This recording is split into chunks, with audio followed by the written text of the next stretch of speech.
Hello, everyone. Today is February 17th, 2024.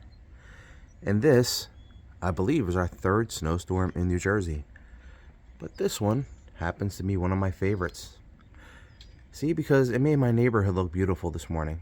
And while it's still slightly cold, if you'll notice, all of the walkways are completely cleared. See the driveway across the street? Nobody shoveled that. It just happened. See the street?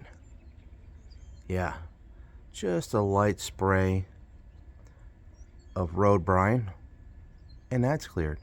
If you can see the sidewalk there, see a clear groove in there.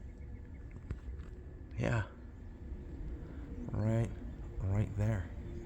Okay, there's a little bit of snow on it, but nobody has shoveled that, which makes this my most favorite snowstorm, maybe of my entire life, because it makes my entire neighborhood look great, and I literally don't have to clean up almost anything other than the top of my own vehicle. It's so nice that birds are chirping. Not the mechanical bird you hear in the background, but real live birds.